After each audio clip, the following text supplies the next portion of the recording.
Bonjour et bienvenue sur le site quatditlabible.com. Aujourd'hui, La vie de vainqueur de Watchman Nee, en version audio en français. Chapitre 10. L'accent de la victoire. Référence biblique. Psaume 20, verset 6, 2 Chroniques 20, versets 1, 3, 12, 15, 17 à 22, 24, 26 à 28. Au cours de ces dernières soirées, nous avons considéré la façon dont un chrétien devient vainqueur. Dieu soit loué, bon nombre de frères et sœurs parmi nous sont entrés dans l'expérience de la vie de vainqueur. Hier soir, nous avons vu la façon dont nous pouvons progresser dans la vie de vainqueur. Aujourd'hui, nous examinerons un autre sujet, l'accent de la victoire. Souvent, quand une personne chante, les paroles sont justes, mais l'intonation est fausse. Je vous prie de vous rappeler que la vie de vainqueur a aussi son accent.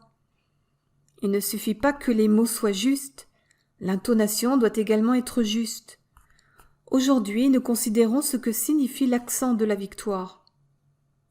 On lit dans le psaume 20, verset 6, « Nous crierons victoire », version anglaise, à cause de ton salut. Le mot « salut » peut être traduit par « victoire », et l'expression « crier victoire » peut se traduire par « se réjouir ». Il n'y a pas de différence énorme entre le salut et la victoire. Ce sont simplement deux aspects de la même entité. Loué soit le Seigneur, nombre de frères et sœurs sont passés par la porte de la victoire. Mais après être passés par cette expérience, il faut encore avoir le juste accent de la victoire. Vous ne pouvez pas comprendre ce que j'entends par le juste accent. Peut-être puis-je m'exprimer différemment. La victoire a ses points de référence. Comment savez-vous que vous avez vaincu? Quand savez-vous que vous avez vaincu? Vous savez que vous avez vaincu en vous référant au psaume 20, verset 6 qui dit « Nous crierons victoire à cause de ton salut ». Différence entre la victoire et se glorifier de la victoire. Je me demande si vous connaissez la différence entre la victoire et le fait de se glorifier de la victoire. Qu'est-ce que la victoire et qu'est-ce que se glorifier de la victoire? La victoire est quelque chose que Christ a réalisé, c'est l'œuvre de Christ, tandis que se glorifier de la victoire est quelque chose que nous faisons, c'est notre œuvre. La victoire nous dit que le travail est fait et prévaut encore, tandis que se glorifier de la victoire est une proclamation continuelle après l'acte de la victoire. Avant, je jouais au cricket. C'était un sport qui demande de l'énergie, la balle est lourde et les mains sont douloureuses après avoir frappé cette balle pendant un moment. On joue pendant 1 heure en suant et en faisant des efforts. On envoie la balle à travers un autre arceau pour finir par le dernier arceau. C'est la victoire. Lorsqu'une équipe gagne, les autres camarades de classe agitent leur drapeau, se réjouissent et poussent des cris. C'est se glorifier de la victoire. L'équipe gagne la victoire, mais les camarades se glorifient de la victoire. Loué soit Dieu, la victoire est accomplie par Christ. Nous n'avons pas versé le sang pour l'obtenir. Cependant, nous pouvons nous glorifier de sa victoire. Je vous prie de vous rappeler qu'après avoir vaincu, un chrétien devrait continuer à utiliser sa voix pour se glorifier de la victoire. Un jour sans Alléluia est un jour passé sans se glorifier de la victoire. Si chaque jour nous ne voyons que des torrents de larmes, nous ne nous glorifions pas de la victoire. Notre accent devrait être celui de quelqu'un qui se réjouit dans le salut donné par Christ, qui pousse des cris de triomphe parce qu'il a vaincu. Quand notre équipe de cricket gagna, nous apportâmes la victoire à notre école, et nos camarades de classe se glorifièrent de cette victoire. De la même manière, notre Seigneur a gagné la victoire et nous a apporté cette victoire. Désormais, nous pouvons continuellement nous glorifier de cette victoire. Il nous faudrait dire « Alléluia, Christ est vainqueur ». Ceux qui sont incapables de dire « Alléluia » peuvent ne pas être battus, mais ils n'ont certainement pas l'accent de la victoire.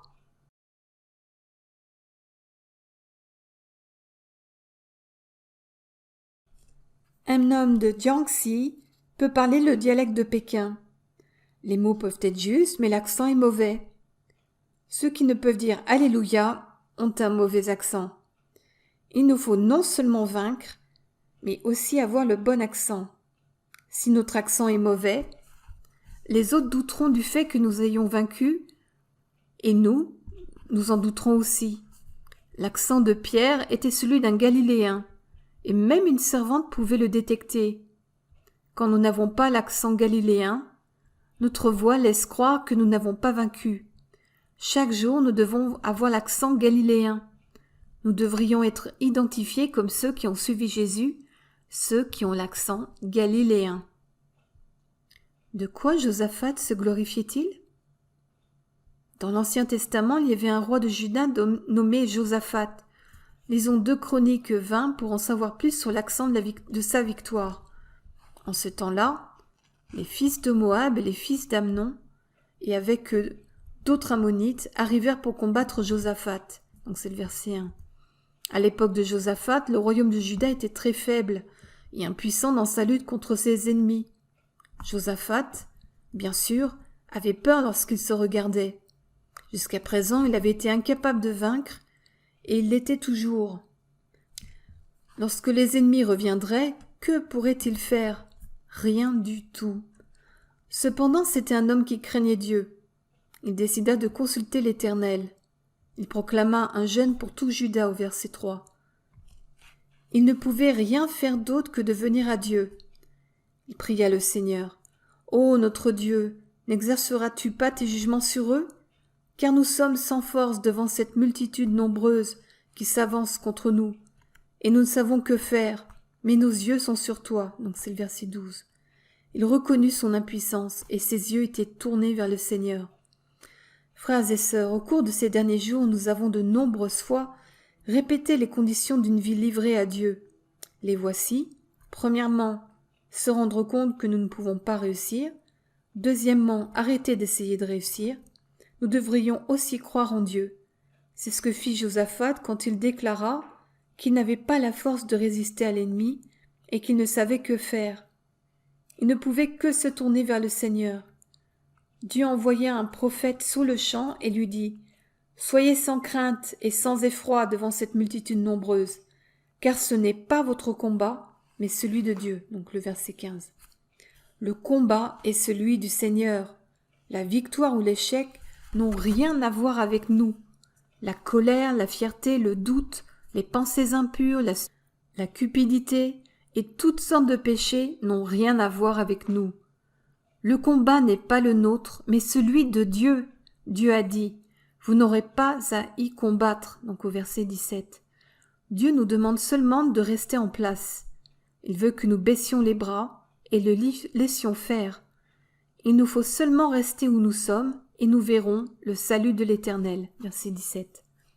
Frères et sœurs, ce n'est pas nous qui combattons, nous sommes les spectateurs. Dès que nous cessons de nous glorifier de la victoire, nous échouons. Nous ne devons pas avoir peur devant Dieu, car il est celui qui combattra pour nous. Josaphat fit encore une chose. Non seulement il se tint là et regarda la bataille, mais il se prosterna devant Dieu, le visage contre terre, en entendant les paroles du prophète. Tout Juda et les habitants de Jérusalem tombèrent aussi devant le Seigneur pour se prosterner en sa présence. D'autres étaient en train de joindre leurs forces pour les attaquer, mais que faisaient-ils de leur côté ?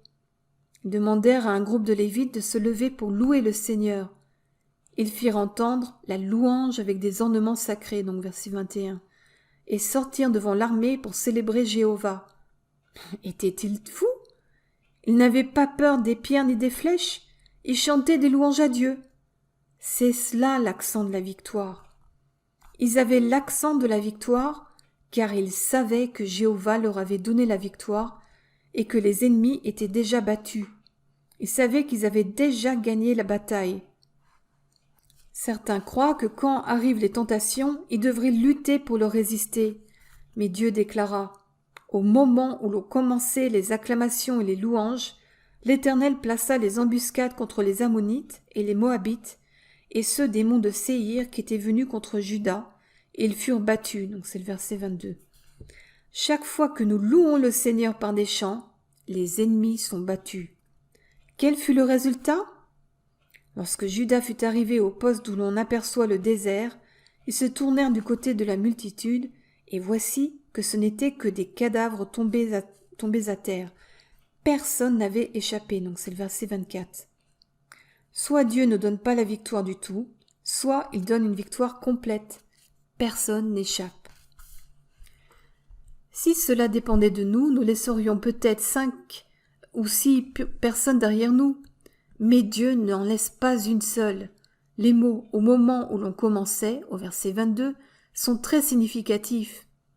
Au moment où le peuple se mit à chanter, le Seigneur plaça des embuscades contre les Ammonites, les Moabites et ceux des monts de Séhir. Frères et sœurs, Dieu ne peut agir que lorsque nous commençons à louer. Chaque fois que nous commençons à le louer, Dieu entre en action. Frères et sœurs, je sais que nous faisons face à de nombreuses tentations, et je sais que nous subissons de nombreuses épreuves, des faiblesses physiques, des circonstances adverses, ou bien différentes difficultés peuvent intervenir. Il se peut que nous disions « Que devrais-je faire? Comment puis-je vaincre ?» Frères et sœurs, nous savons qu'il nous faudrait vaincre, mais notre accent est mauvais. Quand vient la tentation, nous devrions dire « Alléluia !» Quand viennent les épreuves, nous devrions dire « Alléluia !» Quand nous voyons venir des difficultés, nous devrions dire « Alléluia !» Une fois que nous crierons « Alléluia !» les ennemis seront battus. Chaque fois que nous le louerons, notre Dieu agira. Dès que nous nous mettons à chanter, il entre en action.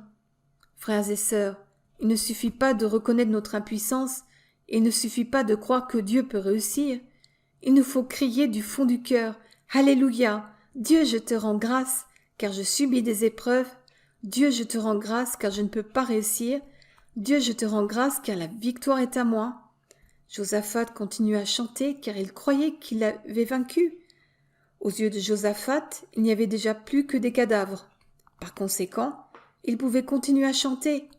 Il n'avait pas peur des pierres, car il considérait ses ennemis comme étant déjà morts.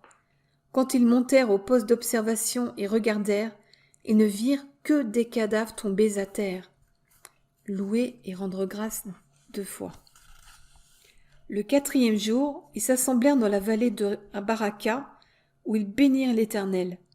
C'est pourquoi l'on a appelé cet endroit du nom de la vallée de Baraka jusqu'à ce jour. Tous les hommes de Juda et de Jérusalem, ayant à leur tête Josaphat, partirent joyeux pour retourner à Jérusalem, car l'Éternel les avait remplis de joie aux dépens de leurs ennemis. Ils entrèrent à Jérusalem avec des luths, des harpes et des trompettes, jusqu'à la maison de l'Éternel, donc c'est versets 26 à 28. Nos louanges et nos actions de grâce se divisent en 2 parties. Nous louons le Seigneur et lui rendons grâce avant la victoire et après la victoire. La grande erreur que nous commettons aujourd'hui est de ne pas exprimer notre louange avant la victoire. Nous retenons cette louange et attendons pour voir ce qui va se passer.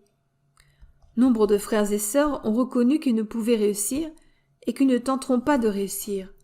Ils ont cru aux actes de Dieu et ont cru que Christ était leur victoire. Mais ils n'osent pas dire « Alléluia, j'ai vaincu ». Un frère déclara qu'il devait attendre de voir si cela marcherait. Une sœur déclara qu'il lui fallait attendre de voir si cela produirait le résultat espéré. Il disait qu'il louerait Dieu le lendemain s'il voyait quelques résultats. Mais Josaphat loua Dieu 2 fois. Chaque vainqueur devrait louer Dieu 2 fois, avant qu'il ne voie le résultat de ses propres yeux et après l'avoir vu. Voilà l'accent de la victoire. Dès que nous cessons de louer Dieu, nous sommes battus et nous perdons notre victoire. Nous demandons si oui ou non nous avons vaincu, mais je dois demander si oui ou non nous avons crié Alléluia. Alléluia est l'accent de la victoire. Si l'accent est juste, la victoire est authentique. Nous pouvons fabriquer n'importe quoi, mais nous ne pouvons pas fabriquer l'accent de la victoire. Chez tout vainqueur, on perçoit l'accent de l'exultation et de la louange continuelle. Nous pouvons dire d'où vient un homme par son accent. C'est aussi par son accent que nous pouvons dire si un homme a vaincu. Le signe de la victoire, ce sont les cris « Alléluia » et « Loué soit le Seigneur ». Quand survient la tentation, le signe de la victoire, c'est la capacité de dire Alléluia, loué soit le Seigneur. Si une personne porte ses regards sur elle-même, elle ne peut louer le Seigneur. Seuls ceux qui regardent au Seigneur peuvent le louer. Dès que nous porterons nos regards sur nous-mêmes, nous découvrirons notre impuissance et nous serons incapables de dire « Alléluia, loué soit le Seigneur ». Quand nous regardons le Seigneur, nous pouvons dire « Alléluia, loué soit le Seigneur ». Peu importe que les tentations aient augmenté, que les Moabites et les Ammonites soient plus nombreux qu'avant, le combat est celui du Seigneur et non pas le nôtre. Le Seigneur est responsable de tout. C'est pourquoi l'accent de la victoire se trouve dans nos cris d'exultation, nos louanges et nos actions de grâce au Seigneur. Nous n'avons pas à attendre d'avoir vraiment échoué, d'avoir été souillés et d'avoir péché avant de dire que nous sommes battus. Du moment que nous nous arrêtons de louer Dieu et de lui rendre grâce, nous avons perdu notre victoire. Nous n'avons pas besoin de commettre de grands péchés. Tant que nous ne glorifions pas de sa victoire et tant que nous ne rendons pas grâce, nous avons perdu notre victoire. Frères et sœurs, la vie de vainqueur que Dieu a donnée s'exprime par des Alléluia tous les jours. Le vainqueur se réjouit tous les jours. Dès que ce signe disparaît, nous sommes battus. Maintenir sa victoire dans la joie et l'allégresse. Néhémie 8.10 est un verset qui nous est très familier. La joie de l'Éternel est notre force.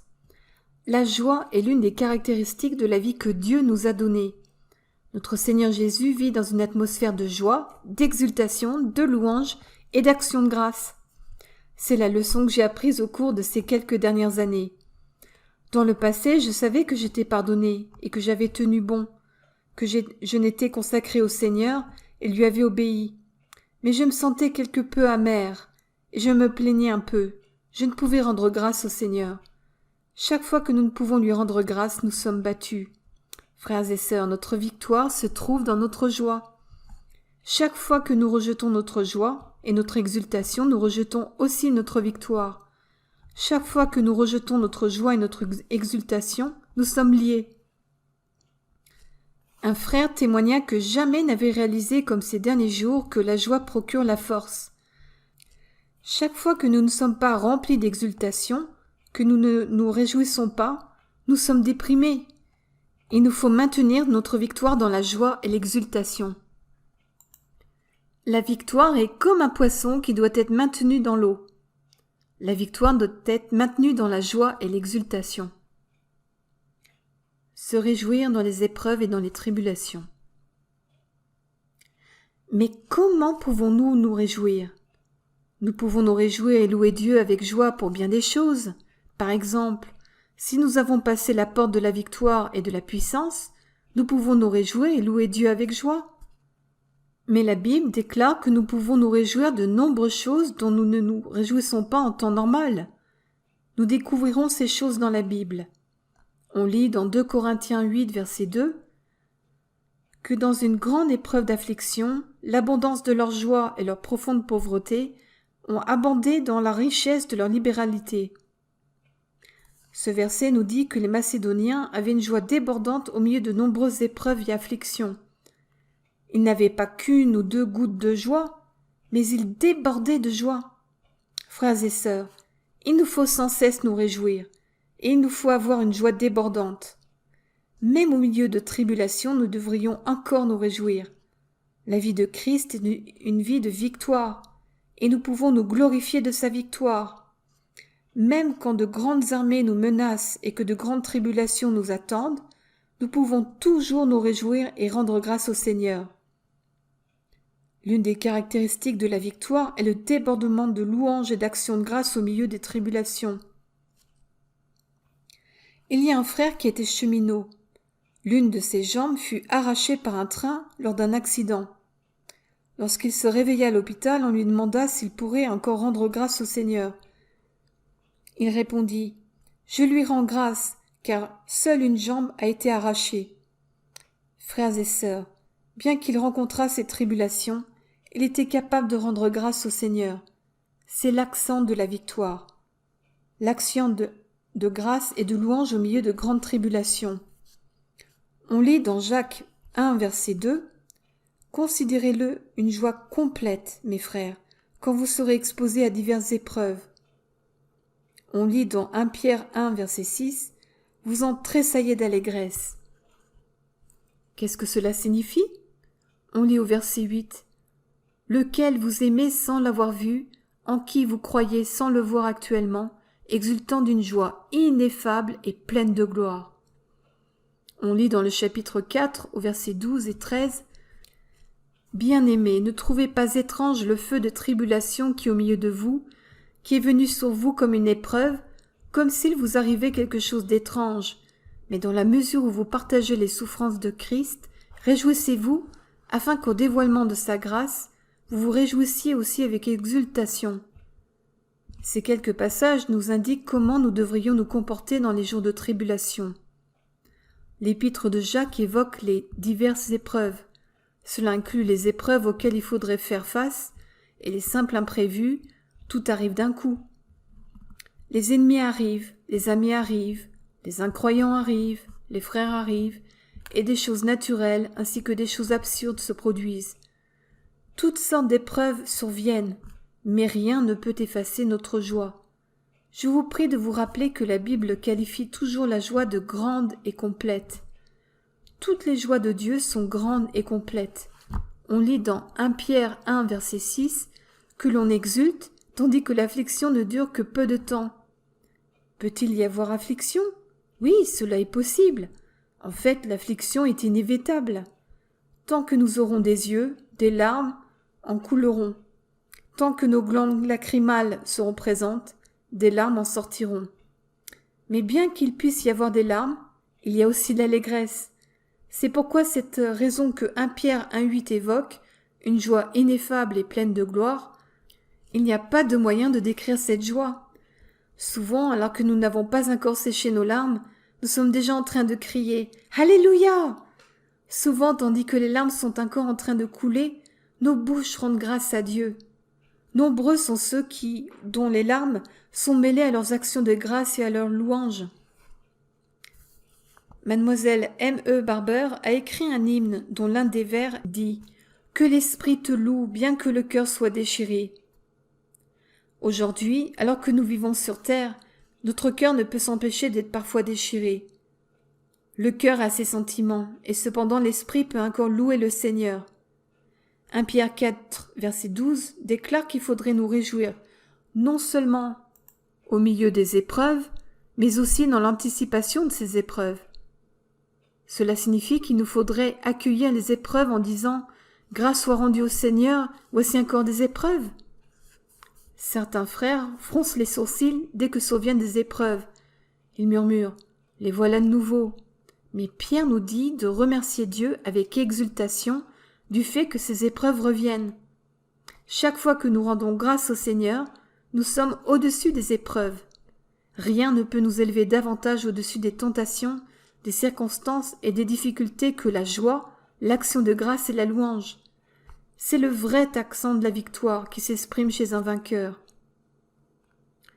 Une sœur de Tchéfou qui était entrée dans l'expérience de vainqueur subissait de rudes épreuves. Sa fille mourut en quelques heures, et son mari était loin. Les frères et sœurs allèrent la réconforter. Bien que ses yeux fussent pleins de larmes, son visage rayonnait de joie. Elle déclara « Grâce soit rendue au Seigneur. Bien que je ne comprenne pas pourquoi mon enfant est morte, je suis toujours remplie de joie. » Les frères et sœurs tentaient de la réconforter. Au lieu de cela, ce fut elle qui les réconforta. Une telle joie ne peut être fabriquée. La victoire est maintenue par ce genre d'accent. On peut louer le Seigneur avec exultation, même au milieu des épreuves. Permettez-moi de dire quelques mots qui peuvent ne pas vous plaire. Les chrétiens sont un modèle pour les autres sur terre. Dieu nous a placés sur terre en tant que modèle. Si nous pleurons quand les autres pleurent, si nous nous sentons frustrés quand ils se sentent frustrés, il n'y a pas de différence entre eux et nous. Où est alors notre victoire? Nous devrions montrer au monde entier qu'au beau milieu des épreuves, nous avons la joie et la force. Nous pouvons leur sembler fous, mais ils auront faim du Christ qui nous rend si fous. Puisse le Seigneur nous accorder la grâce de manifester la victoire de Christ au milieu des tribulations. On lit dans Matthieu 5, versets 11 et 12, « Heureux serez-vous lorsqu'on vous insultera, qu'on vous persécutera, et qu'on répandra faussement sur vous toutes sortes de mal à cause de moi. Réjouissez-vous et exultez, parce que votre récompense est grande dans les cieux. » Quand d'autres nous insultent, peut-être nous le supporterons. Quand ils nous persécutent, nous pouvons ne pas répondre. Mais il ne suffit pas de supporter et de se taire. Si nous nous contentons de faire cela, nous sommes déjà battus. Le monde aussi, en effet, est capable de faire cela. Les moines peuvent faire la même chose, ainsi que les disciples de Confucius. Nous devrions être différents d'eux. Quand d'autres nous insultent, nous devrions être capables de dire « Grâce soit rendue au Seigneur ».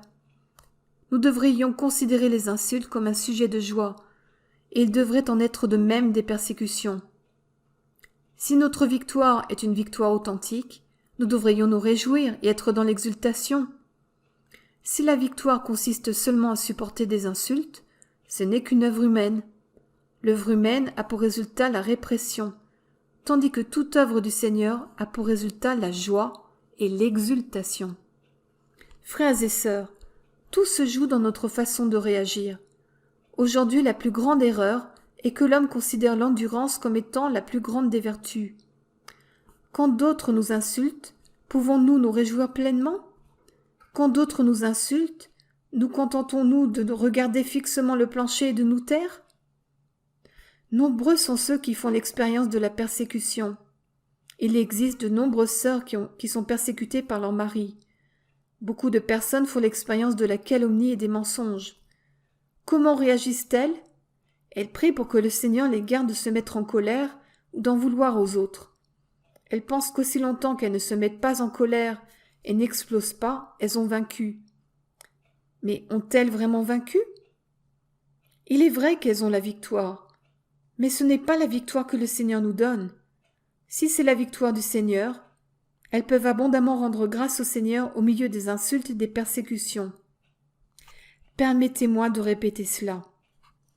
Chaque fois que nous découvrons que nous ne pouvons rendre grâce au Seigneur, nous sommes déjà battus.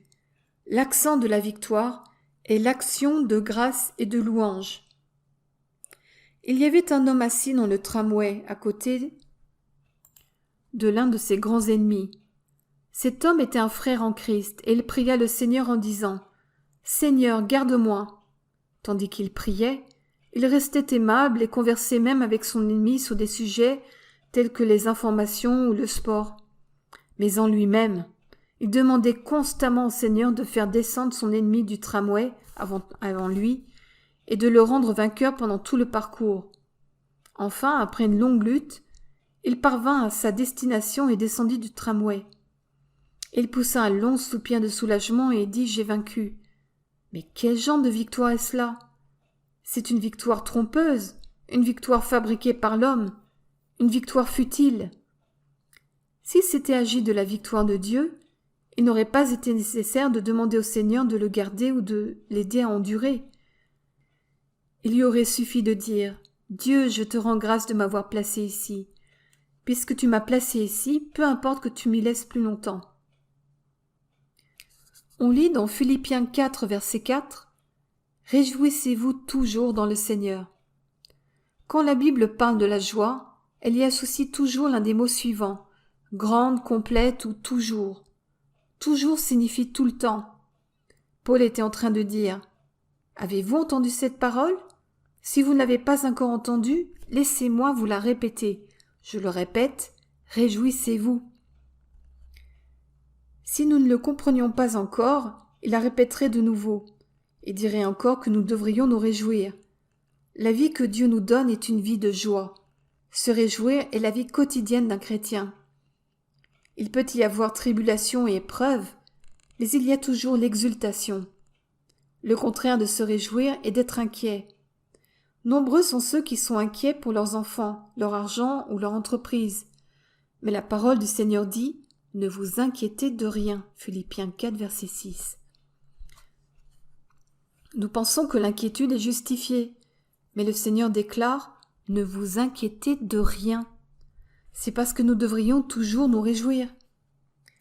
Si nous ne nous réjouissons pas pendant une journée, nous avons péché ce jour-là.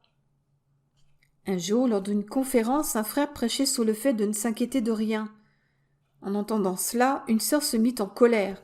Elle pensa « Comment peut-on ne pas s'inquiéter ? Si les frères s'inquiétaient un peu plus, ils pourraient nous servir de la nourriture meilleure. » Les frères étaient responsables des repas pendant cette conférence. Mais le Seigneur ne pouvait pas la lâcher. Elle finit par voir que l'inquiétude était un péché, et elle vainquit. Je peux en dire beaucoup plus sur ce sujet. Dans 2 Corinthiens 12, verset 10, Paul déclara « Je me plais dans les faiblesses, dans les insultes, dans les besoins, dans les persécutions, dans les détresses. » Paul se réjouissait dans les faiblesses, dans les insultes, dans les besoins, dans les persécutions et dans les détresses. Frères et sœurs, nous ne savons pas ce qui va nous arriver. Nous savons cependant que tant que nous vivons sur cette terre, les événements ne seront pas toujours conformes à ce que nous aurions souhaité. Certains sont malades, d'autres ont des membres de leur famille malades. Certains ont des parents qui sont en train de mourir, et d'autres font face aux persécutions. Qu'allons-nous faire ? Nous dirons peut-être « Seigneur, je vais endurer ». Mais dire cela signifie que nous avons échoué. Si nous disons « Seigneur, je te rends grâce, nous serons victorieux, et Christ se manifestera en nous », nous donnerons au Seigneur une occasion de démontrer sa puissance, et nous nous réjouirons. C'est notre vie quotidienne sur terre. Nous devrions constamment nous réjouir et rendre grâce au Seigneur. On lit dans 1 Thessaloniciens 5, verset 18 « Rendez grâce en toutes choses ». Nous devrions rendre grâce en toutes choses. On lit dans Colossiens 3, 17 « Quoi que vous fassiez en parole ou en œuvre, faites tout au nom du Seigneur Jésus-Christ, en rendant grâce par lui à Dieu le Père. » Ces 2 passages des Écritures renferment tout. Tout ce que nous avons pu ou ne pas trouver dans les autres passages est inclus dans ces 2 versets. Je rends grâce au Seigneur. Je peux dire « Alléluia ». D'autres peuvent se demander ce qui nous arrive. Mais nous pouvons rendre grâce en toutes choses et louer le Seigneur pour tout. Frères et sœurs, si nous faisons cela, nous vaincrons toute tentation et nous résisterons à toute épreuve. Aucune tribulation ni épreuve ne nous affecteront. Ceux qui suivent cette voie trouveront la force de surmonter leurs tentations. Nous pouvons rendre grâce au Seigneur pour les tentations, car nous avons obéi au Seigneur. Certains peuvent penser que je suis contre la persévérance. La persévérance est précieuse, et il est juste de persévérer. Cependant, le genre de persévérance que nous voulons n'est pas celle qui vient en grinçant des dents. Colossiens 1, verset 11 nous dit « Étant puissamment fortifiés selon la puissance de sa gloire, en vue d'une entière endurance et longanimité avec joie. » Nous endurons et nous souffrons avec joie. Nous n'endurons pas à contre-cœur ou avec amertume. L'accent quotidien de la vie chrétienne est celui de l'endurance et de la longanimité avec joie. Nous endurons et souffrons avec joie. Nous n'endurons pas à contre-cœur ou avec amertume. L'accent quotidien de la vie chrétienne est celui de l'endurance et de la longanimité dans la joie. Nous rendons grâce en toutes choses et nous louons le Seigneur pour toutes choses. C'est la vie au 3e ciel. La victoire du Seigneur nous rend plus que vainqueurs. Pourquoi la vie de vainqueur doit-elle se manifester par l'exultation ? Pourquoi devons-nous nous réjouir avant de pouvoir dire que nous avons la vie de vainqueur ? On lit dans Romains 8, verset 37 « Mais dans toutes ces choses, nous sommes plus que vainqueurs. » Dieu ne donne qu'une sorte de victoire, la victoire qui nous rend plus que vainqueurs. Toute victoire remportée de justesse n'est pas une victoire du Seigneur. La victoire que le Seigneur donne est la victoire qui nous rend plus que vainqueurs. La victoire remportée de justesse n'est pas une victoire du tout. La victoire du Seigneur est toujours une victoire qui nous rend plus que vainqueurs, et le seul moyen de la remporter est de se réjouir. Frères et sœurs, notre coupe déborde. Tout ce que Dieu donne déborde. Tout ce qui ne déborde pas n'est pas de Dieu. Voici le genre de victoire que Dieu donne. Si quelqu'un te frappe sur la joue droite, tends lui aussi l'autre. Si quelqu'un veut plaider contre toi et prendre ta tunique, laisse-lui encore ton manteau. Si quelqu'un te force à faire 1 000, parcours-en 2 avec lui. Matthieu 5, versets 39 à 41. La victoire qui déborde est la victoire de Dieu. Si l'on vainque de justesse, c'est une victoire fabriquée par l'homme. C'est le produit de l'effort humain. Frères et sœurs, c'est l'accent de la victoire. Puisse Dieu nous ouvrir les yeux pour que nous voyions que toute victoire qui ne nous rend pas plus que vainqueurs n'est qu'une imitation de la victoire. Tandis que nous réprimons et luttons, nous ne faisons qu'imiter la victoire. Si Christ vit en nous, nous nous réjouirons en toutes circonstances et nous rendrons grâce au Seigneur. Nous dirons à jamais « Alléluia ! Grâce soit rendue au Seigneur !» Nous vous remercions pour votre écoute et nous espérons vous retrouver sur notre site cadilabible.com.